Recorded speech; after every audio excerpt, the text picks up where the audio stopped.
ان الحمد للہ رب العالمین والصلاة والسلام علی سید الانبیاء والمرسلین وعلی آلہ وصحبہ ومن تبعہم بإحسان الی یوم الدین واشہد ان لا الہ الا اللہ وحدہ لا شریک لہ واشہد ان محمدا عبدہ ورسولہ اما بعد۔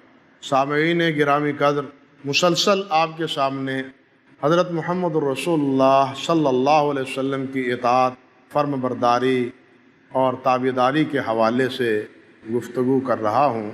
ہماری کامیابی، ہماری کامرانی دنیا اور آخرت کی اسی میں ہے کہ ہم اللہ اور اللہ کے رسول صلی اللہ علیہ وسلم کی اطاعت اور فرم برداری کریں۔ آج کی مجلس میں میں ایک اور نقطے پہ آپ کی توجہ مبذول کروانا چاہتا ہوں جو میرے اس موضوع کے حوالے سے بڑا اہم اور اپنے اندر ایک بڑی اہمیت کا حامل ہے۔ ہم نے قرآن مجید میں یہ پڑھا بھی اور آپ نے سنا بھی کہ کئی مقامات پر اللہ رب العزت نے اپنے رسول صلی اللہ علیہ وسلم کی اطاعت اپنی اطاعت کے ساتھ ذکر کی ہے۔ اطیعوا اللہ و اطیعوا الرسول، اللہ کی اطاعت کرو، اللہ کے رسول کی اطاعت کرو۔ لیکن قرآن مجید ہی میں بعض ایسے مقامات بھی ہیں کہ جہاں صرف رسول اللہ صلی اللہ علیہ وسلم کی اطاعت کا ذکر ہے، اس کے ساتھ اللہ رب العزت کی اطاعت کا ذکر نہیں ہے۔ ایک دو نہیں، کئی مقامات ایسے ہیں کہ جہاں صرف اللہ کے رسول صلی اللہ علیہ وسلم کی اطاعت کا ذکر ہے۔ مثال کے طور پر اللہ رب العزت ایک جگہ ارشاد فرماتے ہیں وَأَقِيمُوا الصَّلَاةَ وَآتُوا الزَّكَاةَ وَآتِيعُوا الرَّسُولَ لَعَلَّكُمْ تُرْحَمُونَ۔ یہ سورۃ النور کی آیت نمبر 56 ہے۔ اللہ رب العزت ارشاد فرماتے ہیں وَأَقِيمُوا الصَّلَاةَ، نماز قائم کرو، وَآتُوا الزَّكَاةَ، زکوٰۃ ادا کرو، وَأَطِيعُوا الرَّسُولَ، اور رسول کی اطاعت کرو، لَعَلَّكُمْ تُرْحَمُونَ، تاکہ تم پر رحم کیا جائے، اللہ کی رحمتیں برسیں تم پر۔ کس بنا پر؟ یہاں کیا کہا؟ فرمایا نماز قائم کرو، زکوٰۃ ادا کرو اور رسول کی اطاعت کرو۔ یہاں صرف رسول اللہ صلی اللہ علیہ وسلم کی اطاعت کا ذکر ہے، ساتھ اللہ رب العزت کی اطاعت کا، اللہ نے اپنی اطاعت کا یہاں ذکر نہیں کیا، اللہ رب العزت کی اطاعت کا ذکر نہیں ہے۔ اسی طرح ایک اور مقام پر سورۃ نور میں اللہ رب العزت نے فرمایا ہے وَإِن تُطِيعُوهُ تَهْتَدُوا وَمَا عَلَى الرَّسُولِ إِلَّا الْبَلَاغُ الْمُبِينُ۔ اگر تم اس کی اطاعت کرو گے، کس کی؟ حضرت محمد الرسول اللہ صلی اللہ علیہ وسلم۔ ان تطیعوہ، اگر تم اس کی تابعداری کرو گے، اطاعت کرو گے، تہتدوا، تو تم ہدایت پاؤ گے۔ گویا ہدایت کس میں ہے؟ صراط مستقیم کس میں ہے؟ اللہ کے رسول کی اطاعت میں۔ اللہ کے رسول کا راستہ چھوڑ کے سراسر وہ ضلالت کا، گمراہی کا، بے دینی کا راستہ ہے، وہ ہدایت کا راستہ نہیں ہے۔ یہاں بھی اللہ رب العزت نے صرف اپنے رسول صلی اللہ علیہ وسلم کی اطاعت کا ذکر کیا ہے، اس کے ساتھ اپنی اطاعت کا ذکر اللہ رب العزت نے نہیں فرمایا۔ اسی طرح ایک اور مقام پر اللہ رب العزت نے یہ بات ارشاد فرمائی قُلْ إِن كُنتُمْ تُحِبُّونَ اللَّهَ فَاتَّبِعُونِي يُحْبِبْكُمُ اللَّهُ۔ اے میرے نبی محمد صلی اللہ علیہ وسلم، ان سے یہ بات کہہ دو کہ اگر تم چاہتے ہو کہ اللہ سے محبت ہو جائے تو کیا کرو؟ فَاتَّبِعُونِي، میری تابعداری کرو۔ یہاں بھی اللہ رب العزت نے یہ نہیں فرمایا کہ تم اگر میرے محبوب بننا چاہتے ہو تو میری اور میرے رسول کی تابعداری کرو، نہیں، فرمایا فَاتَّبِعُونِی، اپنے نبی سے کہلوایا قُلْ فَاتَّبِعُونِی، یہ کہو کہ میری تابعداری کرو۔ یہاں بھی اللہ رب العزت نے نبی علیہ السلام کی ہی تابعداری کا ذکر کیا ہے، اپنی اطاعت کا یہاں بھی ذکر نہیں فرمایا۔ یہاں ایک بات اور قابل غور ہے، ایک ہے اطاعت، ایک ہے اتباع۔ اطاعت اکثر و بیشتر قول میں ہوتی ہے، اور اتباع کا تعلق اکثر و بیشتر وہ کس کے ساتھ ہوتا ہے؟ پیروی کرنے میں، نقش قدم کے پیچھے پیچھے جانے میں۔ حدیث میں آتا ہے صحابہ کرام نبی علیہ الصلوۃ والسلام کے پیچھے کھڑے تھے اس حالت میں کہ ایک دفعہ نبی علیہ الصلوۃ والسلام نے نماز پڑھائی اور آپ نے اپنے نالین مبارک، جوتے مبارک پاؤں میں پہنے ہوئے تھے۔ صحابہ کرام رضوان اللہ علیہم اجمعین نے بھی نماز جوتے پہن کے پڑھنا شروع کی، کہ یوں دیکھ کے کہ آپ نے جوتے پہنے ہوئے ہیں اور اس حالت میں نماز پڑھا رہے ہیں۔ صحابہ نے بھی جوتے پہن لی۔ نماز کے دوران ہی جبرائیل امین آئے۔ جبرائیل امین نے آ کے بتلا دیا کہ آپ کے نالین کے نیچے کچھ نجاست لگی ہوئی ہے۔ تو عین نماز کے دوران رسول اللہ صلی اللہ علیہ وسلم نے اپنے نالین مبارک اتار دیے۔ اب جب صحابہ کرام رضوان اللہ علیہم اجمعین نے پیچھے دیکھا کہ آپ نے نماز کے دوران ہی جوتے اتار دیے ہیں، تو صحابہ کرام نے بھی نماز کے دوران ہی جوتے اتار دیے۔ نماز سے فارغ ہوئے۔ نماز سے فارغ ہو کے نبی علیہ الصلوۃ والسلام نے فرمایا کہ تم نے جوتے کیوں اتارے؟ اور مجھے تو جبرائیل نے آ کے کہا تھا علیہ السلام کہ جوتوں کے نیچے کچھ نجاست لگی ہوئی ہے، میں نے تو جبرائیل کے کہنے کی بنا پر جوتے اتارے ہیں، تم نے کیوں جوتے اتارے؟ تو صحابہ کرام کا کیا جواب تھا؟ وہ فرمانے لگے جناب آپ نے جوتے پہنے ہوئے تھے، نماز اسی حالت میں پڑھا رہے تھے، ہم نے جوتے بھی پہن لیے، آپ نے اتار دیے تو ہم نے بھی اتار دیے۔ یہ ہے تابع داری، جو آپ کا عمل دیکھا اسی کی پیروی کی، تبھی کہتے ہیں پیچھے پیچھے چلنے والے کو، تبی البقرہ، یعنی اس چھوٹے سے بچے کو کہتے ہیں جو ماں کے پیچھے پیچھے چلتا ہو۔ تو یہاں کیا ہے؟ ان کنتم تحبون اللہ فاتبعونی، تو پھر کیا ہے؟ تم پیچھے پیچھے چلو۔ اللہ رب العزت نے ایک مقام پہ فرمایا ہے نا کہ اے ایمان والو اللہ سے ڈرو، لا تقدموا بین یدی اللہ ورسولہ، اللہ اور اللہ کے رسول سے آگے بڑھنے کی کوشش نہ کرو، اللہ اور اللہ کے رسول کے پیچھے پیچھے رہنا ہے، اللہ اور اللہ کے رسول سے آگے نہیں بڑھنا۔ یہی مسئلہ یہاں تابع داری کا ہے۔ ان کنتم تحبون اللہ فاتبعونی، کہہ دیجئے اگر تم اللہ سے محبت چاہتے ہو تو میری پیروی کرو۔ میرا کہنے کا مقصد یہ تھا کہ یہاں بھی صرف اللہ رب العزت نے نبی علیہ السلام کی پیروی کا ذکر کیا ہے، اپنی ساتھ اطاعت کا اللہ رب العزت نے ذکر نہیں فرمایا۔ اب یہ صرف رسول کی اطاعت کیوں ہے جبکہ اکثر و بیشتر تو اللہ اور اللہ کے رسول دونوں کی اطاعت کا ذکر اللہ نے فرمایا ہے، اطیعوا اللہ و اطیعوا الرسول، لیکن یہ بعض مقامات ایسے ہیں جہاں صرف اللہ کے رسول ہی کی اطاعت ہے۔ اس کا سبب اور اس کا پس منظر کیا ہے؟ اس کی وجہ یہ ہے کہ خود اللہ رب العزت نے یہ بات ارشاد فرمائی ہے کہ من یطع الرسول فقد اطاع اللہ، کہ جو رسول کی اطاعت کرتا ہے وہ اللہ کی اطاعت کرتا ہے۔ اللہ اکبر! گویا رسول اللہ کی اطاعت وہ کس کی اطاعت ہے؟ اللہ رب العزت کی اطاعت ہے۔ یہ مت سمجھیں کہ اللہ کے رسول کی اطاعت میں اللہ رب العزت کی اطاعت نہیں ہے، اللہ کی بھی وہی ہے بات، اللہ کا منشا بھی وہی ہے، اللہ کی محبوبیت بھی وہی ہے جو اللہ کے رسول حضرت محمد رسول اللہ فرما رہے ہیں یا کر رہے ہیں۔ بدر کے موقع پر اللہ سبحانہ و تعالی نے اللہ اکبر کبیرہ اپنے پیارے پیغمبر صلی اللہ علیہ وسلم کو یہ ترغیب سکھائی۔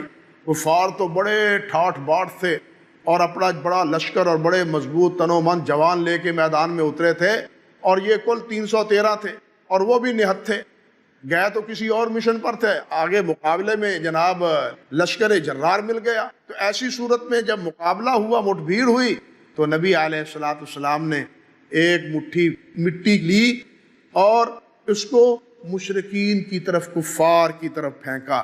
اللہ سبحانہ و تعالی اسی کے حوالے سے ارشاد فرما رہے ہیں وَمَا رَمَيْتَ إِذْ رَمَيْتَ وَلَكِنَّ اللَّهَ رَمَى، جب آپ نے مٹی پھینکی وہ آپ نے نہیں پھینکی بلکہ اللہ نے پھینکی ہے۔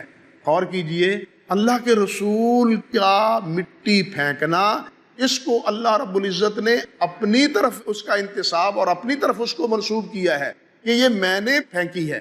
کیا مطلب؟ اس کا یہ مطلب نہیں ہے معاذ اللہ ثم استغفر اللہ کہ رسول اللہ صلی اللہ علیہ وسلم کی مٹھی وہ اللہ رب العزت کی مٹھی تھی، معاذ اللہ ثم استغفر اللہ یہ نہیں کہ پیارے پیغمبر کا عمل، یہ مٹھی یا آپ کی ذات گرامی یہ اللہ رب العزت ہی تھے، اللہ ہی کی مٹھی تھی، نہیں، بلکہ مطلب یہ تھا کہ مٹھی تو آپ کی تھی، آپ کی مٹھی نے تو وہاں تک پہنچنا تھا جہاں تک ایک انسان زور سے مٹی پھینکے تو وہ مٹی وہاں تک پہنچ جاتی ہے، لیکن ایک ایک کافر کے منہ اور آنکھوں میں مٹی کا پہنچانا میرا کام تھا۔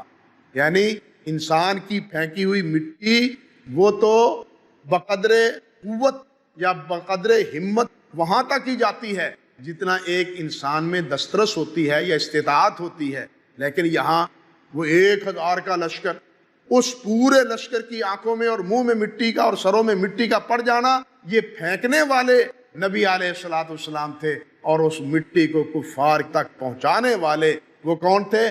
اللہ رب العزت تھے۔ اسی لیے اللہ رب العزت نے اپنے نبی کے کام کو کیا فرمایا ہے؟ وَمَا رَمَيْتَ إِذْ رَمَيْتَ وَلَٰكِنَّ اللَّهَ رَمَىٰ۔ جب آپ پھینک رہے تھے مٹی اس وقت آپ نے نہیں پھینکی تھی، وہ کس نے پھینکی تھی مٹی؟ اللہ نے پھینکی تھی، اللہ نے ان تک پہنچا دی۔ اللہ نے اپنے نبی کے اس عمل کو بھی اپنی طرف اس کا انتساب کیا ہے۔ اسی طرح ایک اور مقام بھی دیکھیے، اللہ سبحانہ و تعالی ارشاد فرماتے ہیں ان الذین یبایعونک انما یبایعون اللہ ید اللہ فوق ایدیہم، کہ جو آپ کے دست مبارک پر بیعت کر رہے ہیں وہ آپ کے ہاتھ پر بیعت نہیں کر رہے بلکہ وہ میرے ہاتھ پر بیعت کر رہے ہیں۔ گویا رسول اللہ کی اطاعت اللہ ہی کی اطاعت ہے۔ یہاں ہم چھوٹا سا وقفہ لیتے ہیں اور انشاءاللہ اللہ کی توفیق سے کچھ وقفے کے بعد آپ کی خدمت میں دوبارہ حاضر ہوں گے، اور اس سلسلے کی جو بات باقی رہ گئی ہے وہ آپ کے گوش گزار کرنے کی کوشش کریں گے۔ اقول قولی ھذا استغفر اللہ لی ولکم ولسائر المسلمین۔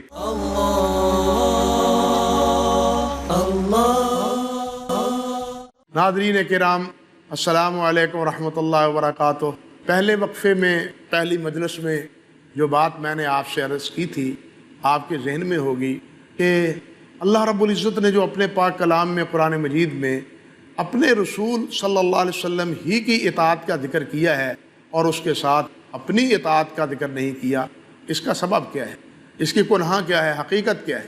تو میں عرض کر رہا تھا آپ سے کہ اس کا سبب یہ ہے کہ نبی علیہ السلام جو عمل کرتے ہیں وہ اللہ کے حکم سے کرتے ہیں، اور جو اللہ کے رسول کی اطاعت ہوتی ہے وہ حقیقتاً اللہ ہی کی اطاعت ہوتی ہے۔ جس طرح اللہ نے فرمایا ہے وَمَن يُطِعِ الرَّسُولَ فَقَدْ أَطَاعَ اللَّهَ، جو رسول کی اطاعت کرتا ہے وہ اللہ کی اطاعت کرتا ہے۔ میں آپ سے عرض کر رہا تھا صلح حدیبیہ کے موقع پر جب یہ نوبت آئی کہ حضرت عثمان غنی رضی اللہ تعالی عنہ کے بارے میں یہ افواہ پھیل گئی کہ وہ شہید کر دیے گئے ہیں، تو نبی علیہ الصلوۃ والسلام نے ان کا بدلہ لینے کے لیے صحابہ کرام رضوان اللہ علیہ مجمعین کو جمع کیا اور ایک درخت کے نیچے بیٹھ کے بیعت لی کہ تم بھاگو گے نہیں، میدان میں لڑو گے خوب۔ تو اس بات کی حکایت بیان کرتے ہوئے صحابہ کرام نے جو آپ سے بیعت کی تھی اس بیعت کو ذکر کرتے ہوئے اللہ رب العزت نے بیان فرمایا ہے کہ ان الذین یبایعونک انما یبایعون اللہ ید اللہ فوق ایدیہم، کہ جو آپ کے ہاتھ پر بیعت کر رہے تھے وہ انما یبایعون اللہ، وہ آپ کے ہاتھ پر نہیں بلکہ اللہ ہی کے ہاتھ پر بیعت کر رہے تھے۔ ید اللہ فوق ایدیہم، اللہ کا ہاتھ ان کے ہاتھ کے اوپر۔ گویا نبی علیہ السلام کا دست مبارک نیچے، اوپر بیعت کرنے والے کا، اور اس کے اوپر اللہ رب العزت کا ہاتھ۔ گویا یہاں دیکھیے نبی علیہ الصلوۃ والسلام کے اس عمل کو اللہ رب العزت نے اپنا عمل فرمایا ہے۔ یہی بات میں آپ سے پہلے گزارش کر رہا تھا کہ اللہ کے نبی کا عمل وہ چونکہ اللہ کے حکم سے ہوتا ہے، اللہ کی اطاعت سے ہوتا ہے، اس لیے اللہ رب العزت اس کو اپنی طرف منسوب فرماتے ہیں، اور بسا اوقات صرف اللہ اپنے رسول ہی کی اطاعت کا ذکر کر دیتے ہیں، اپنی اطاعت کا ذکر نہیں فرماتے، اس لیے کہ رسول صلی اللہ علیہ وسلم کی اطاعت وہ اللہ ہی کی اطاعت ہے۔ اللہ رب العزت نے یہ بھی بات ارشاد فرما دی اور واضح فرما دیا ہمیں وَمَا يَنطِقُ عَنِ الْهَوَىٰ إِنْ هُوَ إِلَّا وَحْيٌ يُوحَىٰ، کہ میرا نبی محمد صلی اللہ علیہ وسلم اپنی خواہش سے، اپنی تمنا سے اور اپنی مرضی سے نہیں بولتا، میں اپنے نبی کی طرف وحی کرتا ہوں، وہ بات میرا نبی آگے پہنچاتا ہے۔ اللہ اکبر۔ اسی طرح ایک اور مقام پر اللہ رب العزت فرماتے ہیں کہ اے میرے نبی یہ بات کہہ دو ان اتبع الا ما یوحی الی، اس کے علاوہ اور کچھ نہیں کہ میں اسی کی تابعداری کرتا ہوں جو میری طرف اللہ رب العزت وحی کرتے ہیں۔ گویا نبی علیہ الصلاۃ والسلام کا جو بھی عمل تھا، نبی علیہ الصلاۃ والسلام جو بھی فرماتے تھے، وہ اللہ کی پیروی میں، اللہ کی اطاعت میں، اللہ کی فرم برداری میں ہوتا تھا۔ اس لیے آپ کی اطاعت اللہ کی اطاعت ہے، آپ کی فرم برداری اللہ کی فرم برداری ہے، آپ کے دست مبارک پر بیعت گویا اللہ رب العزت کے دست مبارک پر بیعت کے مترادف ہے۔ اسی طرح ایک حدیث میں آتا ہے جو امام بخاری رحمۃ اللہ علیہ نے حضرت جابر بن عبداللہ رضی اللہ تعالیٰ عنہ سے روایت کی ہے۔ حضرت جابر فرماتے ہیں کہ نبی علیہ الصلاۃ والسلام نے یہ بات بیان فرمائی کہ میں لیٹا ہوا تھا، سویا ہوا تھا کہ فرشتے میرے پاس آئے، آ کے کچھ سرہانے کے پاس کھڑے ہو گئے، کچھ قدموں کے پاس کھڑے ہو گئے، اور کچھ فرشتوں نے کہا کہ اس صاحب جو سوئے ہوئے ہیں اس کی مثال بیان کیجئے۔ وہ کہنے لگے مثال کیا دیں، یہ صاحب تو آرام فرما رہے ہیں۔ تو ایک فرشتے نے کہا کہ ان کا دل جاگتا ہے، آنکھ سو رہی ہے۔ تو قصہ مختصر، فرشتے نے کہا کہ ان کی مثال بیان کیجئے۔ نبی علیہ الصلاۃ والسلام بعد میں فرماتے ہیں کہ اس فرشتے نے مثال دی کہ اس صاحب کی مثال اس طرح ہے کہ جس طرح ایک بادشاہ نے، ایک بڑے حاکم نے ایک باغ بنایا ہو، اور باغ بنا کے اس باغ میں ایک بڑا دسترخوان سجایا ہوا ہو، اور باغ کے دروازے پر ایک حقاری اور بلانے والا، آواز دینے والا وہ کھڑا کر دیا ہو کہ آؤ لوگو، باغ کے دروازے میں داخل ہو جاؤ، اندر تمہارے لیے انواع و اقسام کے کھانے اور عیش و عشرت کی زندگی کا تمام ساز و سامان تمہارے لیے موجود ہے، اور اس دسترخوان میں سے کھانا کھاؤ اور اس باغ کی سیر بھی خوب آرام سے کرو۔ یہ مثال دی فرشتوں نے۔ مطلب کیا ہے اس بات کا؟ وہ کہنے لگے کہ اس کا مطلب یہ ہے کہ بادشاہ سے مراد، حاکم سے مراد اللہ رب العزت ہے۔ حاکم سے مراد، بادشاہ سے مراد کون ہے؟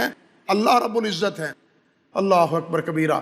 اور دائی، باغ بنانے والے اور اس میں دسترخوان سجانے والے، اس سے مراد کیا ہے؟ وہ جنت ہے۔ اس سے مراد جنت ہے جس میں انواع و اقسام کی اللہ ذوالجلال نے چیزیں تیار کر رکھی ہیں۔ حدیث میں آتا ہے نا، نبی علیہ السلام نے فرمایا جنت میں تو وہ کچھ ہے ما لا عین رات ولا اذن سمعت ولا خطر علی قلب بشر، کہ اس کی رنگینی اور خوبصورتی کسی آنکھ نے نہیں دیکھی، کانوں نے اس کے تذکرے نہیں سنے، بلکہ کسی کے قلب پہ، دل پہ، دل و دماغ پہ اس کے تصورات حاشیہ خیال میں بھی کبھی نہیں گئے۔ وہ جنت ایسی ہے۔ فرمایا وہ جنت سجانے والے وہ اللہ رب العزت ہیں، اور اس جنت میں داخلے کی آواز دینے والے، بلانے والے محمد صلی اللہ علیہ وسلم ہیں۔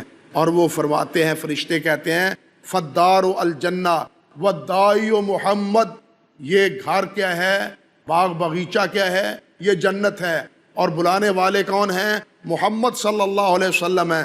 فمن اطاع محمدا فقد اطاع اللہ، جو محمد کی اطاعت کرے گا صلی اللہ علیہ وسلم وہ اللہ کی اطاعت کرے گا۔ ومن عصا محمدا فقد عصى اللہ، جو محمد کی نافرمانی کرے گا وہ گویا اللہ کی نافرمانی کرے گا۔ محمد فرق بین الناس، محمد لوگوں کے درمیان فرق کرنے والے ہیں۔ محمد لوگوں کے مابین، جملے پہ غور فرمائیے کہ محمد فرق کرنے والے ہیں لوگوں کے درمیان۔ کیا مطلب؟ کہ محمد کا ماننے والا صلی اللہ علیہ وسلم وہ مومن ہے، محمد کو نہ ماننے والا وہ کافر ہے، محمد کو ماننے والا وہ جنت میں جائے گا، محمد کو نہ ماننے والا وہ جہنم کا ایندھن بنے گا۔ محمد جس چیز کو حلال کہہ دے وہ حلال ہے، محمد جس کو حرام کہہ دے وہ حرام ہے، جو جائز ہے جو ناجائز ہے، یہ ساری تفریق اور یہ ساری تقسیم اب کون کرنے والے ہیں؟ حضرت محمد الرسول اللہ ہیں۔ گویا اللہ کے رسول کی اطاعت وہ اللہ کی اطاعت ہے، اللہ کے رسول کی نافرمانی وہ اللہ رب العزت کی نافرمانی ہے۔ حدیث میں ایک روایت میں اما السید فہو رب العالمین، یہ حضرت عبداللہ بن مسعود رضی اللہ تعالیٰ عنہ کے الفاظ ہیں۔ اما السید فہو رب العالمین واما البنیان فہو الاسلام والطعام الجنہ ومحمد الداعی، کہ وہ سردار کون ہیں، بادشاہ کون ہیں؟ وہ رب العالمین ہیں۔ وہ بنیان کون سی ہے، باغیچہ کیا ہے؟ وہ اسلام ہے، اور کھانا کیا ہے؟ وہ جنت ہے، اور دائی کون ہے؟ محمد صلی اللہ علیہ وسلم، اور محمد ہی کیا ہے؟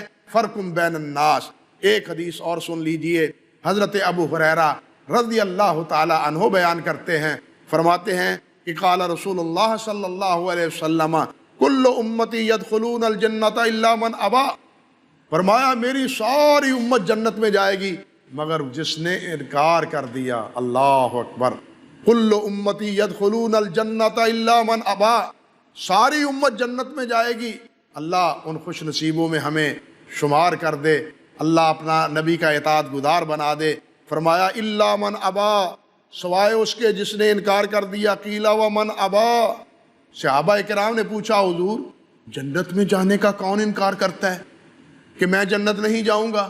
ہر آدمی کی چاہت ہے کہ میں جنت جاؤں، اللہ اکبر، لیکن بھائیو چاہتوں سے اور امیدوں سے اور محض امنگوں سے بات پوری نہیں ہوتی، صرف تمناؤں اور آرزوؤں پہ بات پوری نہیں ہوتی۔ صحابہ کرام رضوان اللہ علیہ مجمعین نے اسی لیے تو اس سوال کو دہرایا ہے، حضور یہ فرمائیے کہ قیل ومن ابا، کون انکار کرتا ہے جنت میں جانے کا؟ کون انکار کرتا ہے؟ قال من اتانی دخل الجنہ، سن لو، ومن عصانی فقد ابا، فرمایا جس نے میری اطاعت کی وہ جنت جائے گا۔ اللہ اکبر، من اتانی دخل الجنہ، جس نے میری اطاعت کی وہ جنت میں جائے گا، ومن عصانی فقد ابا، اور جس نے میری نافرمانی کی اس نے گویا جنت میں جانے سے انکار کر دیا۔ اللہ اکبر کبیرہ، نافرمانی کیا ہے؟ اللہ کے رسول کی نافرمانی گویا جنت نہ جانے کا داعیہ ہے، معاذ اللہ ثم استغفر اللہ، اور جنت جانے کا ذریعہ کیا ہے؟ وہ اللہ کے رسول صلی اللہ علیہ وسلم کی اطاعت اور فرم برداری ہے۔ یہی وجہ ہے کہ اللہ رب العزت نے اپنے رسول صلی اللہ علیہ وسلم کی ہی اطاعت بعض اوقات اپنے پاک کلام میں قرآن مجید میں ذکر کی ہے، اور خود رسول اللہ صلی اللہ علیہ وسلم نے بھی یہی بات ارشاد فرمائی، اور ان فرشتوں نے بھی یہ بات کہی جنہوں نے یہ کہا کہ من اطاع محمدن فقد اطاع اللہ ومن عصا محمدن فقد عصى اللہ، جنہوں نے محمد کی اطاعت کی انہوں نے اللہ کی اطاعت کی، اور جنہوں نے محمد کی نافرمانی کی انہوں نے اللہ کی نافرمانی کی۔ چونکہ اللہ کے رسول کی اطاعت اللہ کی اطاعت ہے، اللہ کے رسول کی نافرمانی اللہ کی نافرمانی ہے، اس لیے بعض اوقات اللہ رب العزت نے اپنے پاک کلام میں بعض مقامات پر صرف اپنے رسول ہی کی اطاعت اور فرم برداری کا ذکر کیا ہے۔ اس سے آپ اندازہ کر سکتے ہیں کہ رسول کی اطاعت کی اہمیت کیا ہے۔ یہ معمولی مسئلہ نہیں ہے، بلکہ اصل چیز اللہ کے رسول کی اطاعت ہے۔ اللہ کی اطاعت بھی کس میں ہے؟ اللہ کے رسول کی اطاعت میں ہے۔ اللہ کے رسول کی اطاعت کریں گے تو پھر اللہ کی اطاعت اور اللہ کی رضا کو پا سکیں گے۔ اللہ تعالی ہمیں اس کی توفیق عطا فرمائے۔ وآخر دعوانا ان الحمد للہ رب العالمین، سبحان ربک رب العزت عما یصفون، وسلام علی المرسلین، والحمد للہ رب العالمین۔ اللہ اللہ